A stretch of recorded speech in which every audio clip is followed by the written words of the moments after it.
Let's first take you through the rain. Waves of rain, periods of heavier rain this morning, but it's really this afternoon when we'll have the worst of the rain. Anytime you see yellows, oranges, and reds on the map here, that's heavier rain, and that really starts to work in this afternoon. And you can see here at 3 o'clock, downpours and potential thunderstorms through about 6 o'clock. We'll continue to deal with that. And then soon after 6, things really start to improve. We'll still have a few leftover showers through about 8 or 9, but the wind will be backing off, and so will the rain.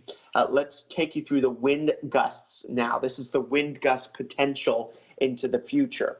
You can see here this morning winds gusting anywhere from 30 to 40 miles per hour. But by late morning, the wind gusts really start to pick up, gusting 45 to as much as 50 miles per hour at 10. So we don't have to wait until the afternoon for the winds to pick up. But the worst of the winds, worst of the rain, worst of the storms from noon to 6.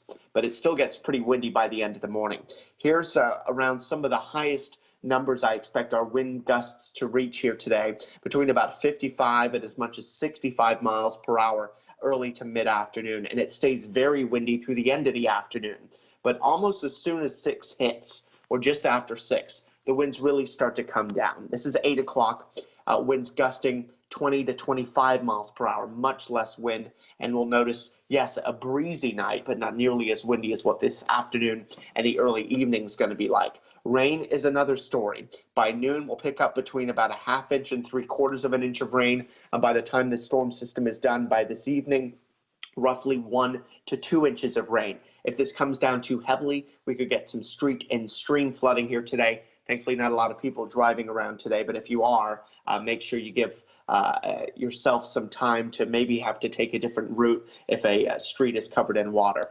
High temperatures today, low to mid-60s throughout the area, windy throughout the area as well. Hampshire County and windy, but Franklin County likely having the least of the winds, and that's why that is the only county in western Massachusetts with a wind advisory and not a high wind warning. But particularly strong winds over the Berkshires here today. The higher up you are, the more exposed to the winds you are.